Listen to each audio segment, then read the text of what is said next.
नमस्कार दोस्तों, study with Dev channel में आपका स्वागत है। पृथ्वी की संरचना हम पढ़ रहे थे। आइए देखते हैं अभिसारी एवं अपसारी किनारा, वो अपसारी और अपसारी प्लेटें व संरक्षी प्लेट किनारा आदि पर चर्चा करते हैं। तो जैसे एक प्लेट बना लीजिए, एक प्लेट, ए भी प्लेट है, ए भी प्लेट है, ए भी है, 4 प्लेटें आप बना लीजिए। इसके बाद प्लेट 1 और प्लेट 3, प्लेट 4 और प्लेट 2। इसे प्लेट 1 और 3 ये दोनों एक दूसरे की ओर देखो आ रही हैं। तो यह जो क्षेत्र है इसे अभिसरण कहते हैं, क्योंकि एक ही तरफ आ रही हैं, दोनों एक ही तरफ आ रही हैं। इसी को ही अभिसारी किनारा कहते हैं, क्योंकि दोनों एक ही तरफ आ रही हैं।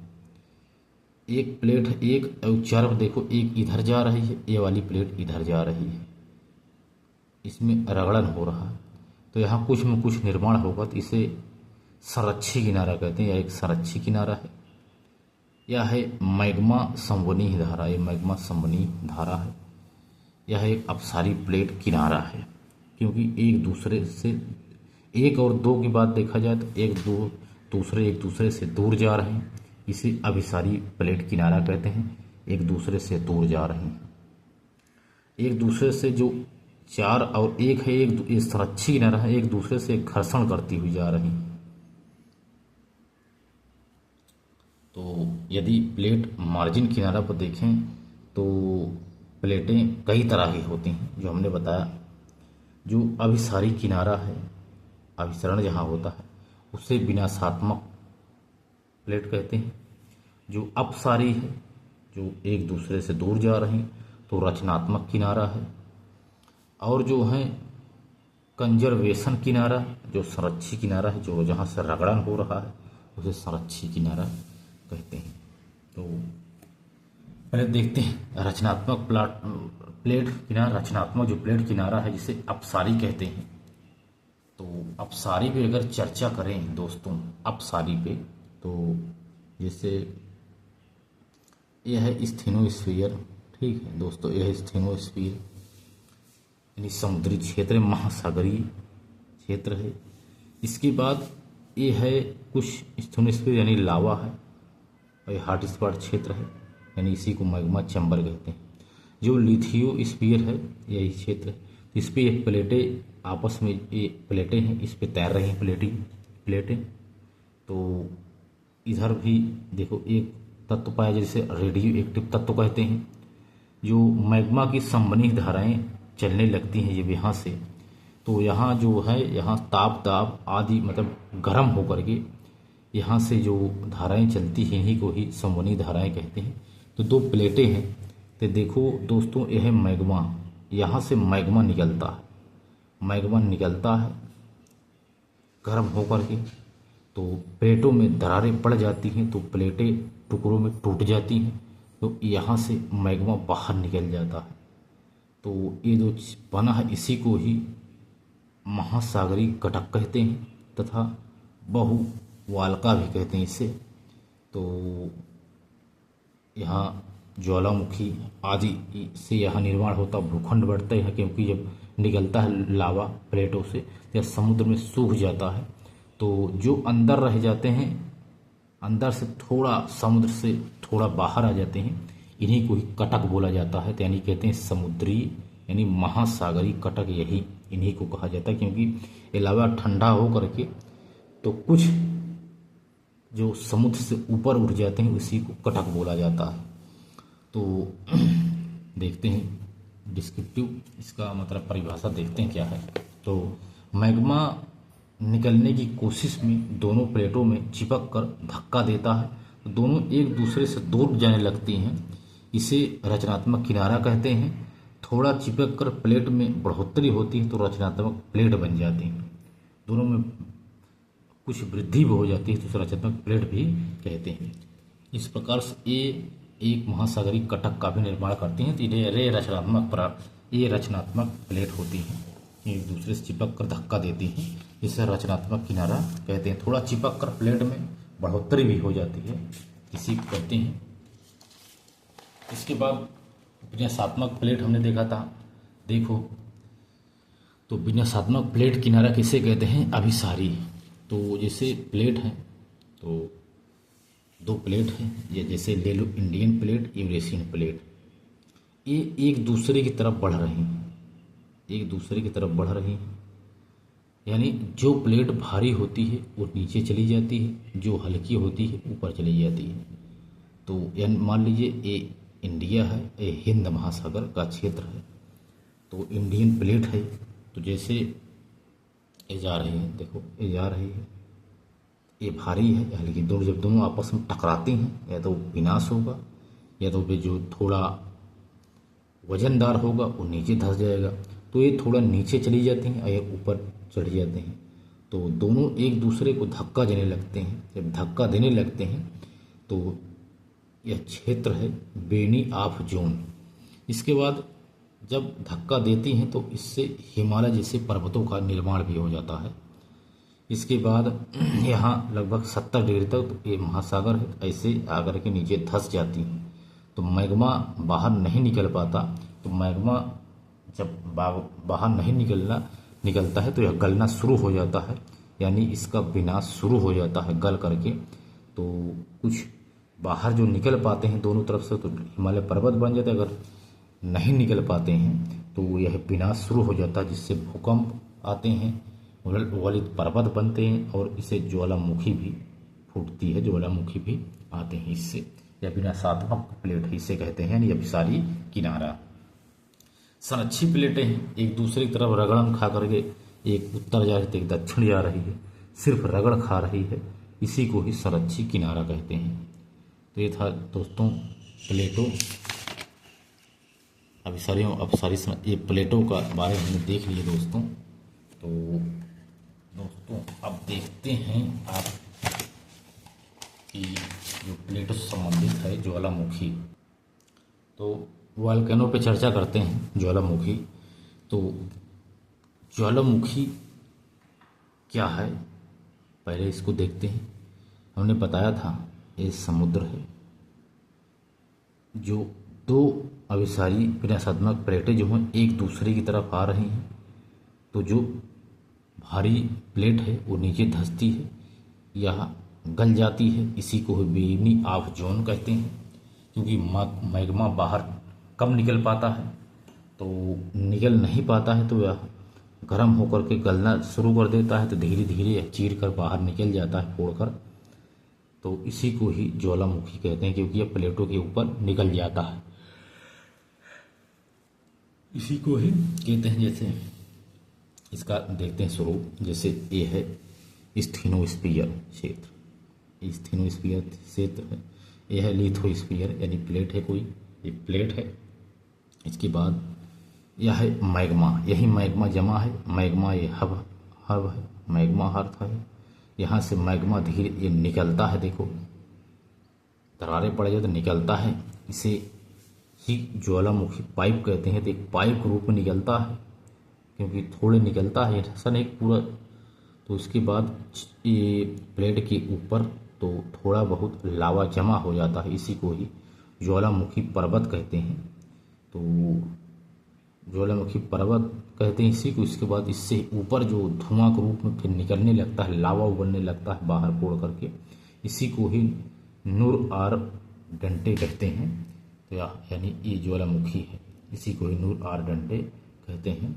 इससे बहुत सारे पदार्थ निकलते हैं, यदि देखा जाए तो इससे बहुत सारे पदार्थ निकलते हैं। जैसे देखा जाए कि सबसे ज़्यादा पदार्थ निकलता है जलवाष्प, उसके बाद यसो, उसके बाद CO2, उसके बाद CO।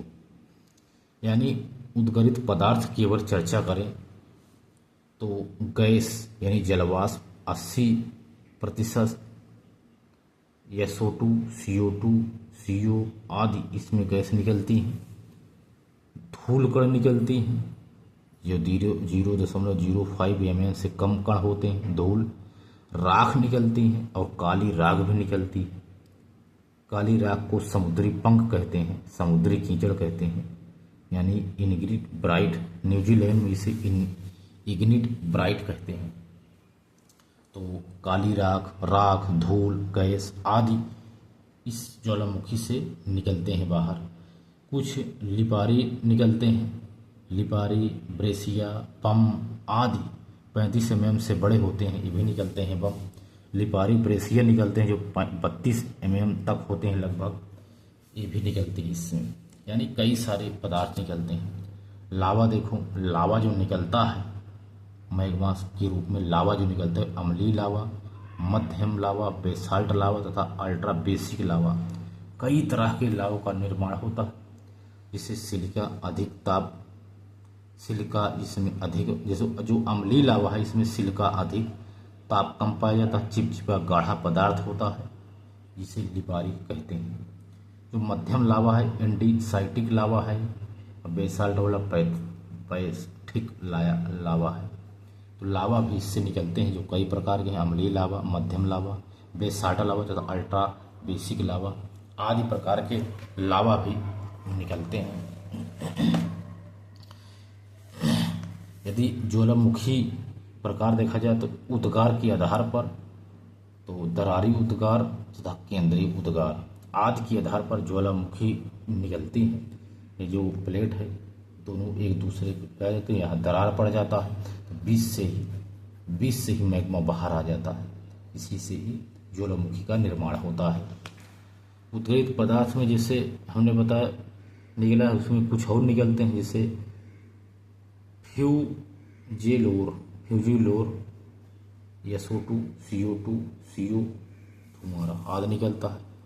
सोल्फ तारा यानी सल्फर निकलता है, जलवाष्प निकलता है, वार्म जल स्रोत निकलते हैं, न गीजर के रूप में, गैसर के रूप में, गीजर, राइब, कीचड़ आदि, पेंटपोट आदि सब कीचड़ आदि पदार्थ भी इससे निकलते हैं। यानी बहुत से ज्वालामुखी से निकलता रहता है। इसके बाद देखते हैं जो प्राकृतिक उद्गार के समय में के आधार पर जो कुछ पर्वत बने हुए हैं इस पर चर्चा करते हैं। तो एक होते हैं सक्रिय ज्वालामुखी, दूसरा है सुसुप्त ज्वालामुखी, तीसरा है मृत ज्वालामुखी। तो यदि सक्रिय ज्वालामुखी पे देखा जाए तो किलायू हवाई द्वीप है सबसे सक्रिय ज्वालामुखी है। स्ट्रम्बेली भूमध्य सागर का प्रकाश स्तंभ है, यह भी सक्रिय ज्वालामुखी है। कोटोपैक्सी इक्वाडोर दक्षिण अफ्रीका में, ये भी सक्रिय ज्वालामुखी है, ज्वालामुखी पर्वत है। ओजुल डेल सलाडो ये दक्षिण अफ्रीका में पड़ता है, ये भी सक्रिय ज्वालामुखी है। सुसुप्त में विसोवियस भूमध्य सागर का है। बैरून सुसुप्त है। नारकोडम अंडमान में है, ये भी है इसे। किलिमंजारो अफ्रीका में भी सुसुप्त ज्वालामुखी है। मृत ज्वालामुखी जैसे कोह सुल्तान और देवबंद ईरान में पड़ते हैं दोनों, ये मृत ज्वालामुखी है। पोपा म्यांमार में, ये भी मृत है। एकांकागुआ दक्षिण अमेरिका में, ये भी मृत ज्वालामुखी हैं। ये सब मृत हैं, मृत है। इसके बाद देखते हैं ज्वालामुखी स्वरूप क्या है। ज्वालामुखी के जो स्थल रूप हैं दो हैं, जिसे एक है अग्नि चट्टाने, चाहे यह अग्नि ज्वालामुखी दो तरह की होती है, अंतःस्थली तथा बाह्यस्थली। तो अंतःस्थली पे देखते हैं जो ग्रेनाइट चट्टाने बनाती हैं। तो एक है जो क्षेत्र है ऐसे अर्ध चांद के आकार के जो ज्वालामुखी स्थल रूप है, इसे बैथोलिथ कहते हैं। यह बैथोलिथ क्षेत्र है, बैथोलिथ है ज्वालामुखी स्थल रूप है। एक है डाइक, ये डाइक है, यह भी स्थल रूप है ज्वालामुखी का। एक है सिल, लंबी लंबी से होती है, इसे कहते हैं सिल।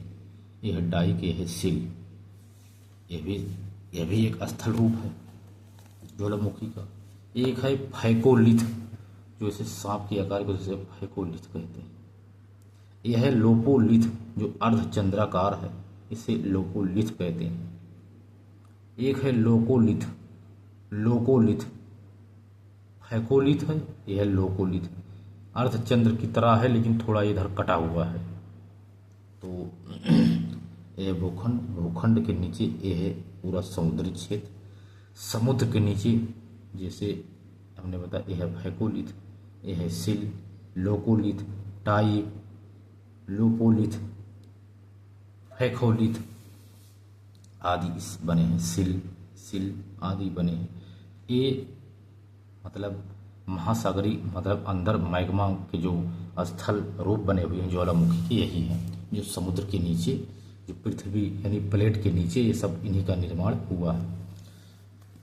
ये सब अंतःस्थली है, मतलब स्थल के अंदर है, ठीक है, यानी जल के अंदर है।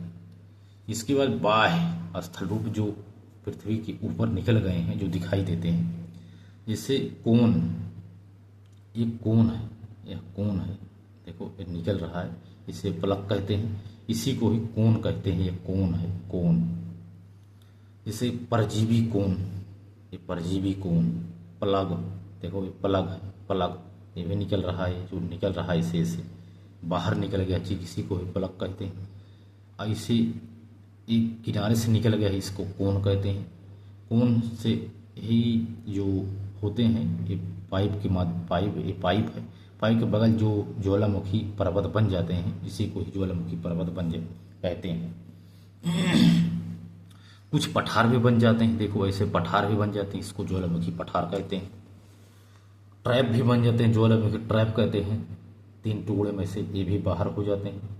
कुछ ज्वालामुखी गर्त बनते हैं, जैसे मार, ग्रेटर, काल्डेरा, नेस्ले काल्डेरा आदि कुछ गर्त का भी निर्माण होता है, जिसे ज्वालामुखी गर्त कहते हैं। झील का भी निर्माण होता है, जैसे क्रेटर झील, काल्डेरा झील, टिटिकाका झील जो दक्षिण अमेरिका में पाई जाती है, आदि झील का भी इससे निर्माण हो जाता है, क्योंकि इससे कुछ झीलें भी बन जाती हैं।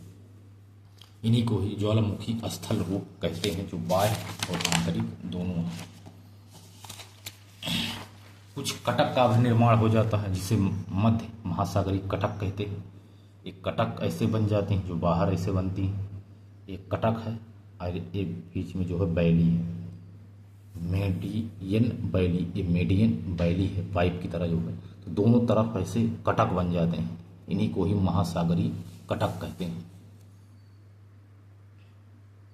यदि गर्त देखा जाए तो महासागरीय गर्त यानी जो मोरियाना और फिलीपींस का गर्त है, यह महासागरीय गर्त है। महासागरीय बेसिन जैसे गिनी, पेरू बेसिन, कनारी आदि, ये सभी बेसिन बन जाती है, इससे बेसिन का भी निर्माण होता है। महासागरीय पठार बनते हैं, जैसे ब्रोमली का पठार ब्राजील में है, दक्षिण अटलांटिक आदि। द्वीप थाप बन जाते हैं, जो है छोटे छोटे से द्वीप बन जाते हैं, जैसे इंडोनेशिया, जापान, अंडमान आइलैंड आदि द्वीप वैसे छोटे छोटे बन जाते हैं। केस्टून बन का भी निर्माण होता है, केस्टून का, जिससे कैरिबियन सागर में केस्टून का निर्माण हुआ है, तो यह भी इसका भी निर्माण ये भी। तो जब अपरदन से ऊपर की परत हट जाती है तो इसे ही शैल दृश्यांत कहते हैं। एक नोट कर लीजिए, शैल दृश्यांत। शैल दृश्यांश किसे कहते हैं? जब अपरदन से ऊपर की परत हट जाती है उसे शैल दृश्यांत कहते हैं। आउटरप किसे कहते हैं? तो अपरदन के कारण जो ऊपर की परत है हट जाती है। ये था क्लास दोस्तों। तो दोस्तों मिलते हैं और बेहतरीन क्लास में, तब तक के लिए धन्यवाद।